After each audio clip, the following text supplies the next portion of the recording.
tenemos con nosotros a Claudio Manuel Montesa. Claudio Manuel Montesa cursó licenciatura en Biología en la Universidad Nacional de Panamá y la maestría en la Universidad de California, Davis. Ha realizado pasantías académicas en el Instituto Smithsonian en Panamá y en Washington, D.C., en la Universidad de Wageningen y del CENACYT. El día de hoy, bueno, Carlos nos va a dar una conferencia. También hay que mencionar que él es investigador asociado de COIBA y es estudiante de doctorado del Instituto Max Planck de Comportamiento Animal. El título de la conferencia que nos tiene Claudio el día de hoy es sobre mamíferos, los arquitectos silenciosos de los bosques en Panamá. Claudio, te agradecemos bastante el día de hoy por esta presentación que nos vas a dar y bueno, los chicos se van a ir agregando de poco en poco. Hay que mencionar que en Panamá el día de hoy hay una serie de intervenciones eléctricas, así que se van a estar conectando. Y bueno, bienvenido Claudio, así que estamos para ti. Gracias, muy buenos días a todos. Vamos a dar inicio. Y creo que en estos momentos entonces estoy compartiendo la PowerPoint, ¿cierto? Sí. Bien.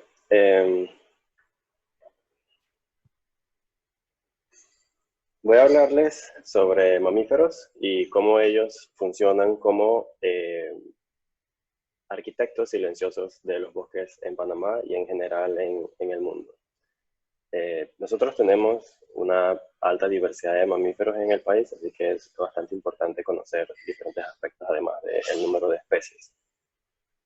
Por ejemplo, en una escala mayor, en el mundo tenemos reconocidas 6.495 especies distribuidas en todos los continentes. Luego se pueden agregar en 29 órdenes, 167 familias y 1.314 géneros. Pero de esto, en Panamá, tenemos 250 especies más o menos. Dependiendo a qué investigador le preguntes, te puede decir un poquito más o un poquito menos. Lo cierto es que tenemos una diversidad bastante alta. Para el tamaño de Panamá, este número de especies representa cerca del 5% de todas las especies de mamíferos que existen en el mundo. Entonces, es un número bastante alto en proporción al tamaño del país. Hay muchas especies de murciélagos, hay las especies bastante grandes como el tapir, hay especies como los tamandúas, el puma, el ocelote, el yaguarundi, saínos, los conejos pintados, alpacas, los ñeques, venados, los gatos solos, armadillos, entre otros. Una diversidad bastante alta, ¿no? Entonces, no solamente son diversos en número de especies, sino también en sus características, ¿no? Algunas son especies arbóreas, hay muchas especies de mamíferos arbóreos como los monos capuchinos, los aulladores, los quincayús, olingos, el puercoespín, entre otras especies.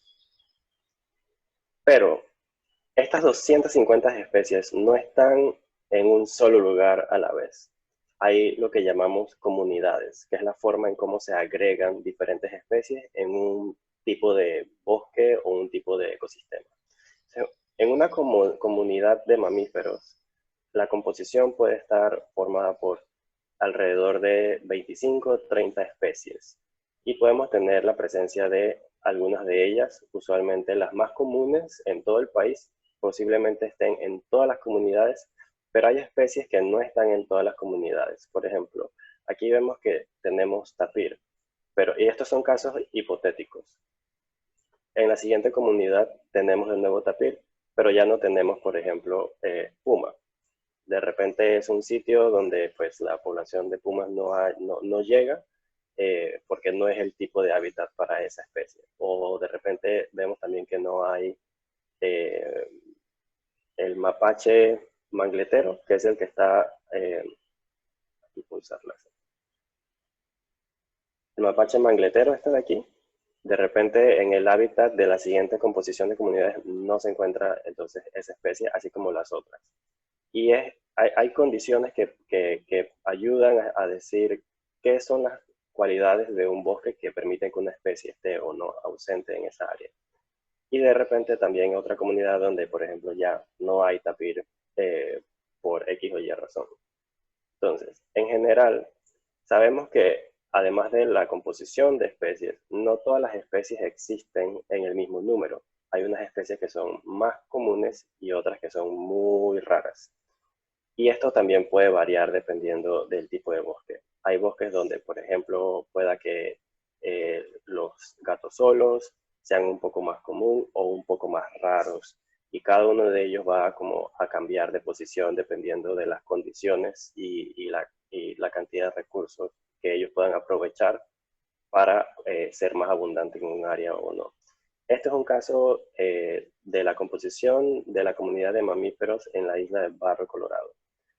Y incluye, por ejemplo, que la especie más común en este bosque son los ñeques, seguido de los saínos, después los conejos pintados o los pacas y los gatos solos y así luego el resto de la especie.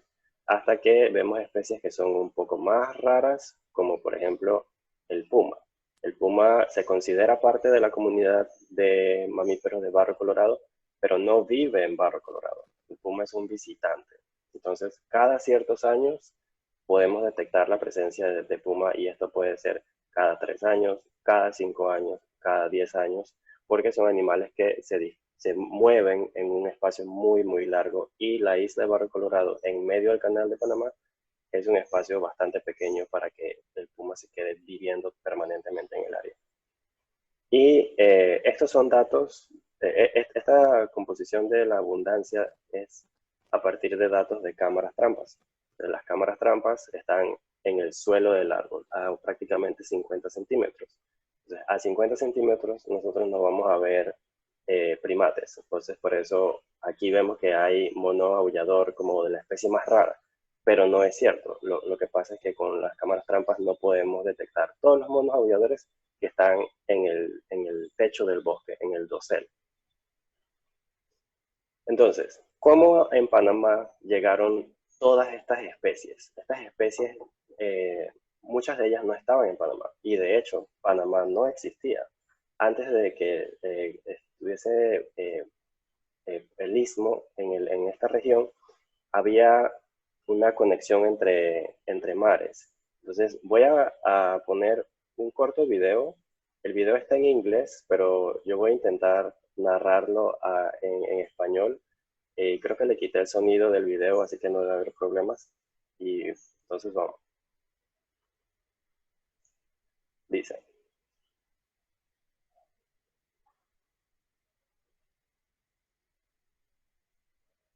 hace millones de años, eventos naturales provocaron que grandes masas terrestres colisionaran, cambiando con ello la fase de la Tierra, y a la vez provocando la muerte y origen de miles de especies.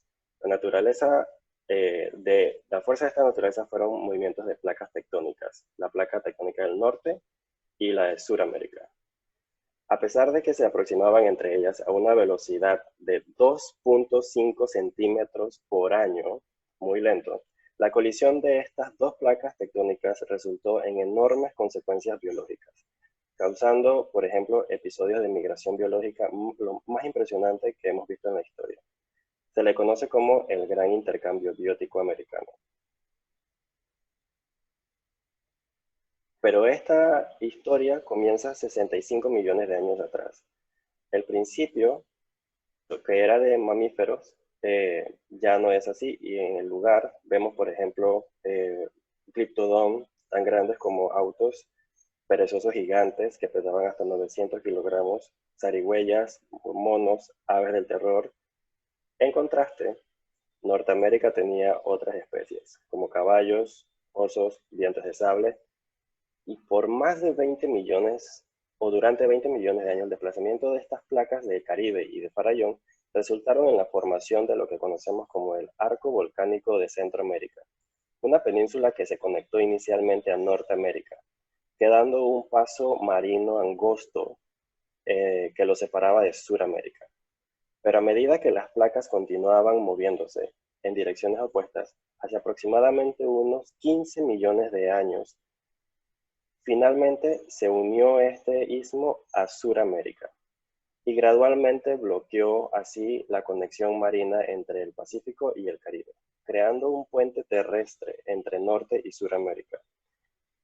Y esto fue aprovechado por diferentes animales. El registro fósil nos muestra que ocurrieron diferentes migraciones. Las plantas con capacidad de dispersarse por el aire y viento, agua y viento, se migraron primero. Luego las aves, peces de agua dulces y los anfibios.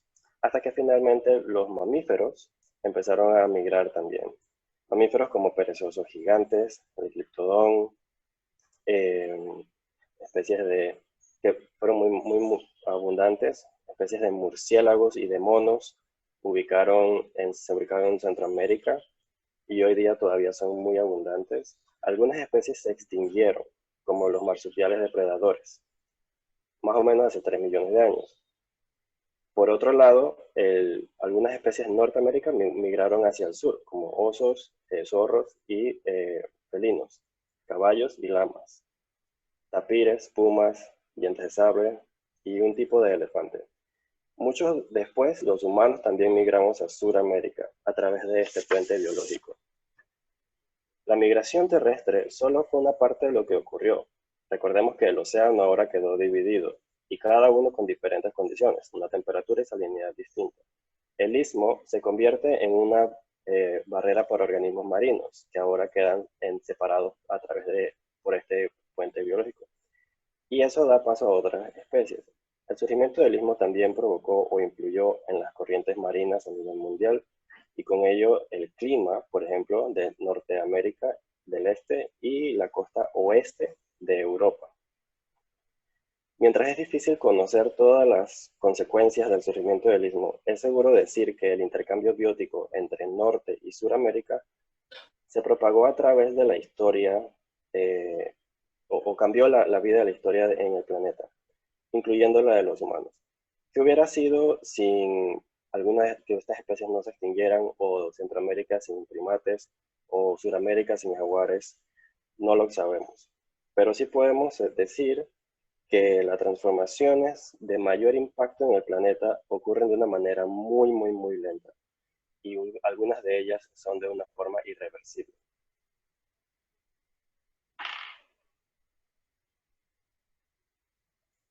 Entonces, yo sé que puede ser a veces un poco difícil decir, hace 65 millones de años, ¿de qué está hablando Claudio? Pues nosotros tenemos lo que llamamos escala del tiempo. De repente ya ustedes a su edad han hablado de escalas de volumen, por ejemplo, de 1 litro, a cuánto es 1 litro, luego en otra unidad, o cuántos milímetros hay en 1 centímetro, cuántos en 10 metros, cuántos centímetros hay. Esta es una escala entonces de distancia. Y esa es más fácil de interpretar porque podemos verla visualmente. La escala del tiempo en esta dimensión es un poco difícil de interpretar porque nosotros estamos acá arriba, donde dice, acá arriba donde están el carro y los humanos. Pero en la escala del tiempo va mucho más allá, hasta 4.6 billones de años atrás. Y aproximadamente los mamíferos se considera que empezaron a surgir más o menos hace 65 millones de años. Hay evidencia que puede sugerir que puede ser un poquito antes o un poquito después, pero ese es más o menos el rango. Entonces, esto es difícil de interpretar porque nosotros no vivimos esa cantidad de tiempo, pero es cómo funciona y lo conocemos a través de diferentes técnicas científicas que nos permiten conocer las edades de diferentes eventos que han ocurrido en el planeta. Y así entonces es como lo que antes no existía, un istmo centroamericano, se convierte en un puente, y eso es lo que da paso a esta enorme biodiversidad que encontramos no solamente en Panamá, pero también en todos los otros países de la región. En Costa Rica también hay mucha diversidad, en Colombia también hay muchísima diversidad, en Brasil y así sucesivamente. Pero la alta diversidad que podemos ver en la región tropical, en este mapa se refleja en donde es más oscuro el naranja, hay más especies de mamíferos. Entonces vemos que Panamá está ubicado en uno de los puntos donde se pueden observar más especies de mamíferos. Y así vemos que a lo largo de toda la región tropical en el mundo ocurre un patrón muy similar. El patrón de la abundancia de especies o riqueza de especies coincide en gran parte con la riqueza de especies de plantas. Muchas especies de plantas también están ubicadas en la región del trópico. Y de hecho, en Panamá hay cerca de 10.500 especies de plantas. Estas plantas, la mayoría, o casi un 30-40% de ellas, son plantas que producen frutos que pueden ser comestibles. De hecho, todas las plantas producen un tipo de fruto, pero no todos son comestibles por los animales. Y de este 40%, muchos son comestibles por los animales silvestres y no todos los animales pueden comer todas las plantas, por ejemplo, o todos los frutos. Nosotros los humanos no podemos digerir tampoco todas las frutas que existen. Tenemos una cantidad de frutas que a lo largo del tiempo hemos aprendido a comer. Pero, ¿cómo funciona entonces que hay tantas especies de plantas y tantas especies de animales en un solo lugar? Hay diferentes mecanismos que permiten que se beneficien las plantas de los animales y los animales se beneficien de las plantas. Para mencionar 3 ejemplos, en Panamá tenemos esta palma que se llama chunga, o con el nombre científico Astrocarium stanleyana. También está la palma real, o la atalea, y el dipteryx, o el almendro. Son 3 ejemplos de plantas que producen muchos frutos, frutos que son muy ricos en nutrientes para diferentes especies y que muchas especies por esa razón sacan provecho cuando hay temporada de frutas de estas plantas. Pero, ¿qué ocurre ahora? Una planta en particular que produzca una cantidad de frutos, esos frutos, si caen al suelo, eso no puede ser tan bueno para la planta. La planta quiere que sus semillas lleguen a otros sitios. Porque si las semillas se convierten en plántulas cerca del árbol madre, entonces va a haber mucha competencia por los mismos nutrientes que utilizan la misma especie. Y eso no es bueno. Entonces, en su lugar, también ocurre que si todas estas semillas caen en ese sitio, luego con la humedad le pueden crecer hongos y los hongos de una semilla se pasan a la de otra semilla y así sucesivamente y vemos que puede haber una capa entera de hongos cubriendo estas frutas. Y luego, si eso ocurre, un escarabajo se puede meter dentro de las semillas de esta palma y así puede destruir la semilla desde adentro, porque los huevillos que vaya a colocar el escarabajo se van a comer el interior de la planta o lo van a destruir. Entonces, para evitar esto, la planta se apoya de animales como el ñeque. Los ñeques son muy comunes, son roedores pequeños y están en todas partes prácticamente de Panamá. Entonces, los ñeques necesitan alimentarse y una de sus frutas favoritas, por decirlo así, son las frutas que brinda la palma chunga. Pero los ñeques no están solos. En el bosque también hay depredadores, por ejemplo, como el ocelote. El ocelote es un felino de aproximadamente el tamaño de un perro de tamaño mediano, como un boxer, por decir una escala. Y los ocelotes comen los ñeques. Entonces, hay una dinámica o una interacción que ocurre entre los ñeques y los ocelotes. Mientras que los ñeques tienen que alimentarse de diferentes frutas, también tienen que esconderse de los ocelotes. Pero no siempre son exitosos. Los ocelotes están muy activamente buscando ñeques para poder ellos también alimentarse. Y hay algo más interesante todavía. Los ñeques, ellos esconden las semillas, así como vemos a veces en algunas cómicas como Chip and Dale, por ejemplo, o en las ardillas con el pato Donald. Esas ardillas vemos que siempre están como buscando semillas o para guardarlas en su casa. Los ñeques no las guardan en sus casas, sino que las guardan en diferentes puntos dentro de su espacio que tienen dentro del bosque. Y entonces al guardarlas, prácticamente las están sembrando. Y si un ñeque que ha sembrado muchas semillas es comida de un ocelote, entonces esas semillas tienen mucho chance de convertirse en plántulas. Porque el ñeque solamente guarda las semillas, él no las destruye. Entonces esto es súper valioso para las plantas. Y esta dinámica ocurre de una manera muy interesante porque vemos que, por ejemplo, lo que tenemos en esta gráfica de acá es en gris, es las horas de la noche hasta las 6 de la mañana y aquí desde las 6 de la tarde hasta medianoche. Y aquí en el centro en blanco es desde las 6 de la mañana hasta las 6 de la tarde. Y esta es las horas donde los ñeques tienen actividad. Los ñeques se levantan muy tempranito, a las 6 de la mañana más o menos, y están trabajando, colectando semillas o tratando de sobrevivir hasta las 6 de la tarde. Y coincide estas horas a las 6 de la mañana, 6 de la tarde, con las horas de mayor actividad de los ocelotes.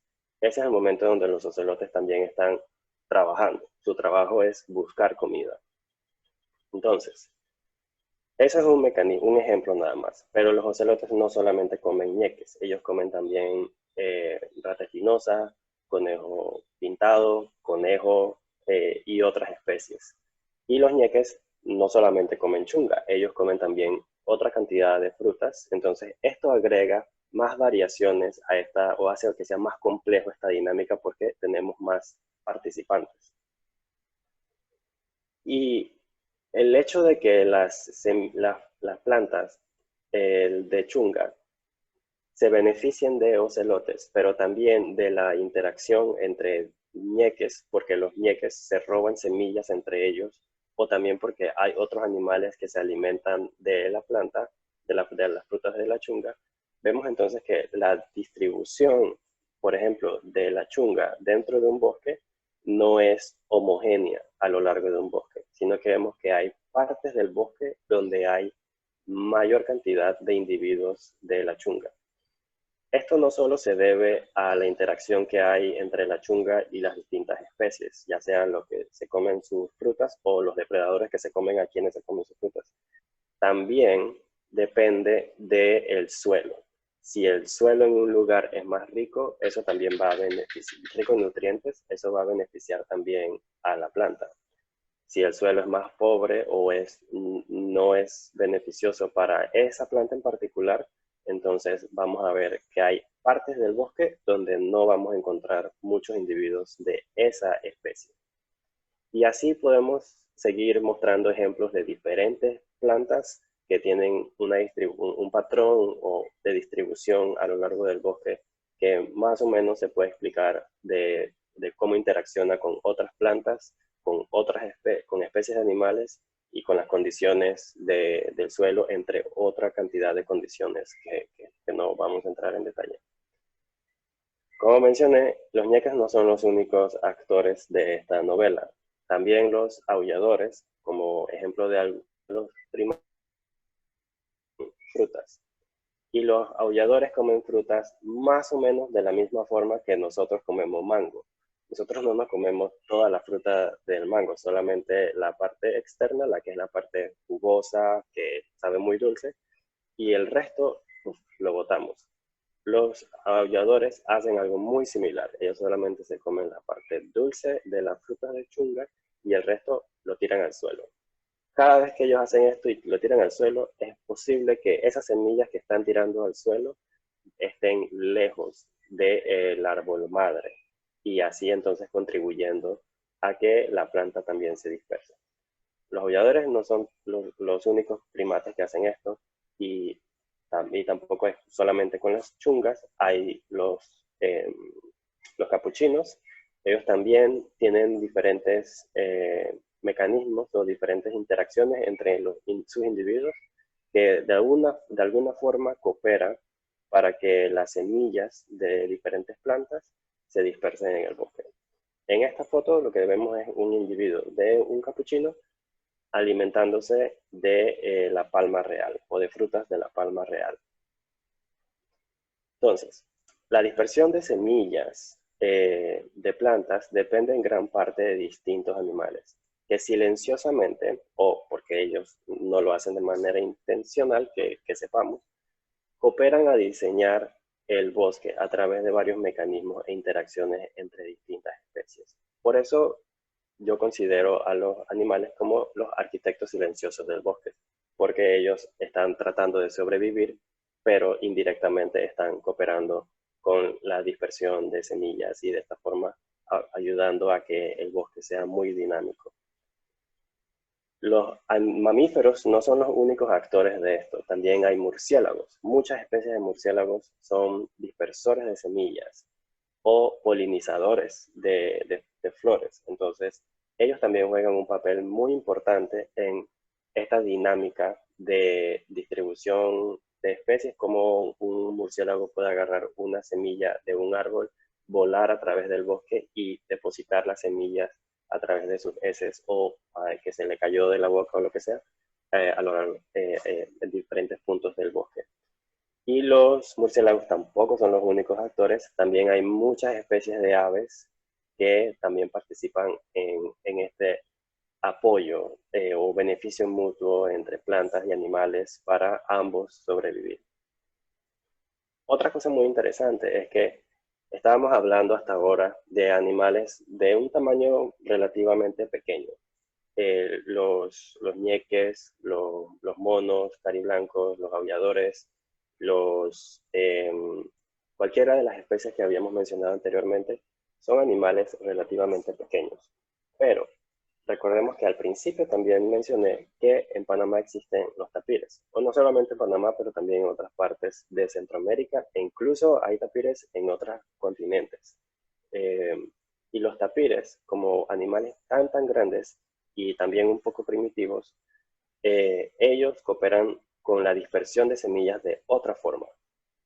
En un estudio realizado en la isla de Barro Colorado, que está ubicada en medio del canal, nosotros logramos conocer, a través de estos investigadores que hicieron este estudio, que en 72 muestras de heces o fecales que ellos colectaron del bosque, encontraron 8.166 semillas de aproximadamente 16 especies de plantas. Ahora, de estas 8.116 semillas, un 83% pertenecían a un árbol del dosel que se llama Letia procera. Es un árbol que crece y se ubica en el techo del bosque o crece bastante alto, ¿no? Cerca de 35-40 metros.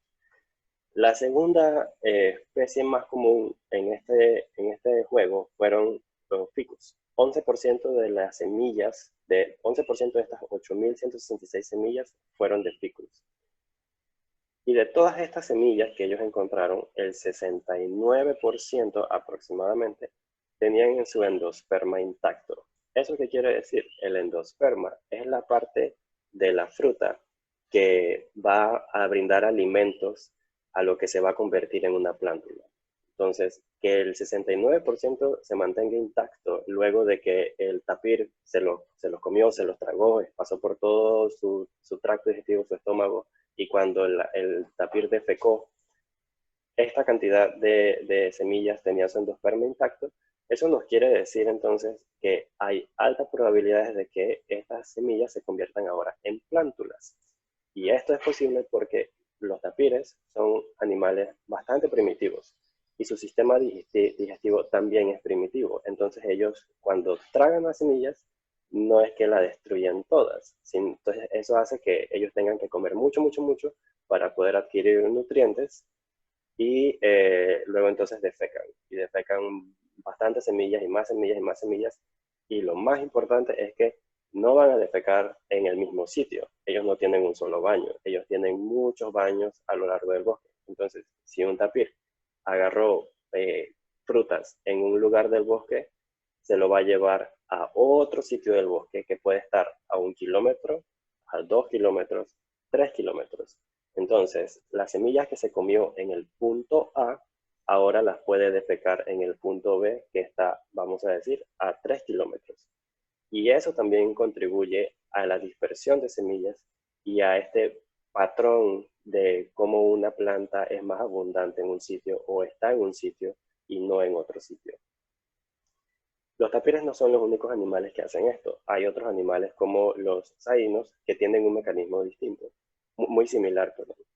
Y es súper interesante porque los tapires son más grandes, pero menor individuos que andan juntos. Usualmente 1, 2 tapires a la vez.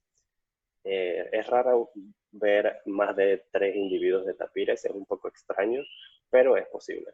Pero andan en números o en grupos muy, muy pequeños, 1 o 2 usualmente. Los saínos, por el contrario, los saínos pueden andar en grupos de 10, 15, 20 individuos, y hay otra especie de saíno de labio blanco. El que vemos en la foto es un saíno de collar, le decimos así porque aquí en la zona del cuello tiene como una línea blanca, pero la otra especie tiene una mancha blanca acá en el labio y por eso le llamamos saíno de labio blanco. Esa otra especie puede andar en grupos de hasta 60, 80, hay reportes de Perú de hasta 200 individuos en un solo grupo. Imagínense si solamente son 50 individuos comiendo frutas en un árbol y luego se mueven a otro sitio del bosque a 5 kilómetros. Y entonces en ese punto es donde van a defecar. Entonces estamos hablando de que hay 50 individuos que están defecando a lo largo del bosque, porque no todos van a defecar a la vez. O sea, y un ejemplo claro de nosotros los humanos, si nosotros desayunamos todos a las 8 de la mañana, es posible que, digamos que en una habitación con 20 personas, si las 20 personas desayunamos a las 8 de la mañana, posiblemente a los 5 minutos, 3 personas necesitan ir al baño. Luego en media hora, otras 5 personas necesitan ir al baño. Y así sucesivamente hasta que todas las personas han ido al baño. Lo mismo ocurre con los animales. Comen a la vez, pero no todos van a defecar al mismo tiempo, sino que cuando su organismo se lo diga. Y eso es beneficioso para las plantas porque así entonces cuando los saínos defecan, lo van a hacer de una manera como muy aleatoria, ¿no? Todo es al azar.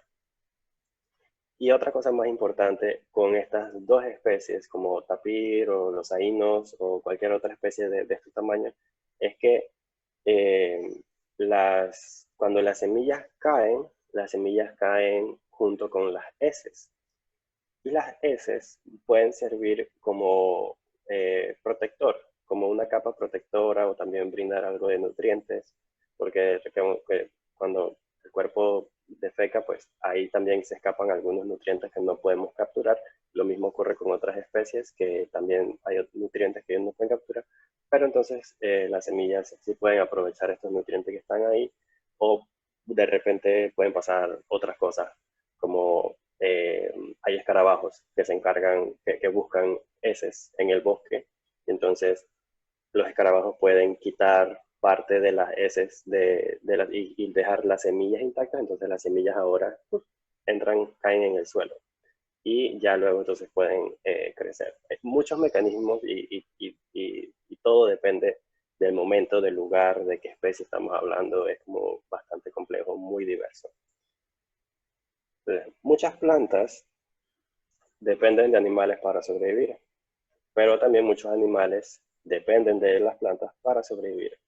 Los depredadores son como cómplices de las plantas y contribuyen a la supervivencia de la planta, pero también necesitan que las plantas den alimentos para que los animales que ellos se alimentan existan en buen número, en buena cantidad, sean abundantes, y así los depredadores tengan comida suficiente para ellos. Entonces es muy dinámico, como las plantas, los animales que se alimentan de las frutas de las plantas y como los otros animales que se alimentan de estos animales que se alimentan de las frutas de las plantas participan en todo este juego que a la final hace que los bosques, o es parte de lo que hace que los bosques sean tan diversos en nuestras regiones. Entonces, muchas semillas pueden ser dispersadas a corta distancia. Recordemos, un ñeque, un animal pequeño, no va a dispersar una semilla a 10 kilómetros, porque un ñeque no se mueve esa distancia dentro del bosque. Un ñeque puede dispersar una semilla 2, 3 kilómetros máximo, usualmente incluso menos de 1 kilómetro. Pero a medida que vemos como especies de mayor tamaño van también contribuyendo a que las semillas se muevan a distancias mucho mayores, incluso hasta 5 o 10 kilómetros. Ahora, ¿qué pasa? Desafortunadamente, a pesar de que todo esto suena muy bonito, la realidad en la que vivimos es que los bosques panameños no todos son así como vemos en la imagen de arriba. Un bosque continuamente verde, con árboles en todas partes, y que esto daría la posibilidad de que animales se muevan de un lugar al otro. Hay partes de Panamá que no tienen bosques continuos o que están deforestados. Entonces, más o menos como lo vemos en la segunda imagen de abajo. Vemos que aquí hay un parche de bosque y esto de aquí no es bosque. Eso posiblemente sea pastizal. Y acá vemos que definitivamente no hay bosque. Posiblemente esto esté cerca de un potrero. Entonces, eso no beneficia a las plantas ni a los animales y al mismo tiempo no nos beneficia a nosotros. Porque recordemos que para que en el ciclo del agua, para que ocurra el ciclo del agua, nosotros necesitamos bosque para la formación de nubes y luego que estas nubes se conviertan en lluvia y todo ese otro proceso que ustedes dieron o están por dar pronto. Y también para otra cantidad de mecanismos que ocurren dentro del ecosistema. Entonces, ¿qué pasa con esto? Entre más deforestamos, más nos estamos perjudicando nosotros, porque además de producir, ser parte del ciclo de la lluvia, o que todo este bosque exista para que se produzca el ciclo de lluvia, también se produce oxígeno. Aunque mucha cantidad de oxígeno se produce en los mares a través de otros mecanismos, o mecanismos similares, pero que ocurren dentro del mar, también necesitamos de los bosques para la producción de oxígeno y para la captura de dióxido de carbono. Entonces, también para que animales se muevan de un lugar a otro y pueda ocurrir todos estos mecanismos que explicamos anteriormente de la dispersión de semillas, que como vemos no es algo que es sencillo, es algo que es muy dinámico, hay muchos actores involucrados, muchas especies, y necesitamos entonces facilitar o apoyar para que los animales puedan moverse de un lugar a otro. Esto que vemos ahora en la imagen es un mapa de una publicación muy reciente de este año de una investigadora que se llama Ninon Meyer. Ninon es de Francia, pero a ella le encanta Panamá y siempre viene a estudiar mamíferos en nuestro país. Lo que Ninon nos dice con esta historia es que nosotros vemos que acá en esta barra dice 0 y 1. Y eso es qué tanto está una especie ocupando un sitio. Si es 1, que en el mapa se refleja como más verde, hay muchos individuos de esa especie en ese lugar. Si es más rojo o naranja oscuro, entonces hay menos individuos ocupando ese lugar. Y nosotros vemos entonces que, por ejemplo, para el caso del jaguar, hay muchas zonas que están en naranja oscuro, indicando que no hay jaguares en esos sitios o que hay pocas probabilidades de que hayan jaguares en esos sitios. Y vemos que están ubicados más que todo en estas zonas, en los límites del sur, perdón, sería el este de Panamá y en el oeste de Panamá y un poquitito en esta parte del Caribe norte de Panamá. si vemos incluso para otras especies más pequeñas, como los ocelotes, vemos que es un poco mixto. Hay zonas donde es un poco raro o poco probable encontrar ocelotes y hay zonas donde pueden ser muy abundantes. Ocurre muy similar con el saíno de collar. Vemos que hay zonas donde son bastante abundantes, hay donde está el mapa muy verde, hay muchos saínos, pero vemos que hay zonas, principalmente como el área del canal, donde hay menos probabilidades de encontrar un saíno. Principalmente toda esta zona de acá de Chorrera, Capira, esa región, debemos reforzar los enfoques de reforestación en esos sitios. Porque como vimos, los saínos son súper importantes, son súper excelentes dispersores de semillas. Los tapires también son excelentes dispersores de semillas, pero vemos que el mapa de ellos también está bastante rojo. Así también vemos como otras especies que aunque no dispersan semillas, son parte del ecosistema y de una u otra forma contribuyen. Porque, por ejemplo, esto que vemos aquí pues, es un tamandúa gigante o un oso caballo, como le llaman localmente. Esta especie, mientras que es cierto que no contribuye en la dispersión de semillas, apoya comiéndose termitas dentro del bosque. Entonces, eso también le da otro beneficio a las plantas porque la planta, si es atacada por termitas, pues muere y no produce semillas, entonces los animales no tienen que alimentarse, luego los depredadores no tienen que alimentarse y es caos total dentro del bosque. Entonces, necesitamos un poquito de todas las especies. Y para eso, bueno, ya viendo aquí otro mapa, vemos entonces en donde es más rojo, hay más captura de dióxido de carbono. Si hay más captura de dióxido de carbono es porque hay bastantes bosques en esos sitios que estén capturando dióxido de carbono. Pero vemos que en la cuenca del canal, que es toda esta zona de aquí, no hay mucha captura de dióxido de carbono. Y posiblemente eso sea una de las explicaciones del por qué tenemos tantos problemas con niveles de agua dentro del lago Gatún, es porque no hay tanta cobertura boscosa dentro de la cuenca. Y si no hay tanta cobertura boscosa, no hay tanto bosque, entonces no hay tantos animales, no hay dispersión de semillas. Y si no hay quienes estén dispersando semillas, pues no se continúan creciendo los bosques. Entonces esto es algo que como sociedad debemos prestarle atención y incluso ustedes desde pequeños saber que estas son cosas en las que podemos trabajar todos juntos para mejorar. Esto no es solamente algo que ocurre en Panamá. A nivel mundial hay deforestación. Y lo que ocurre entonces es que las especies empiezan a bajar en número. Bueno, bajan, es decir, van declinando las poblaciones de diferentes especies, incluso desaparecen localmente. Y lo que vemos en este mapa entonces es muy similar.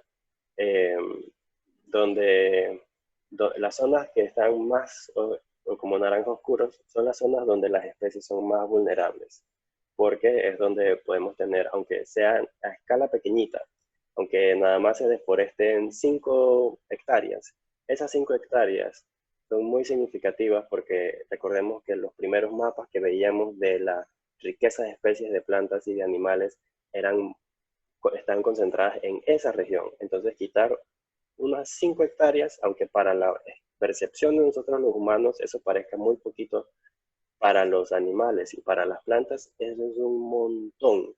Entonces, por eso estas zonas tropicales son muy vulnerables para el declinamiento de especies de mamíferos y con ello de plantas, de insectos, de aves, de todos los organismos.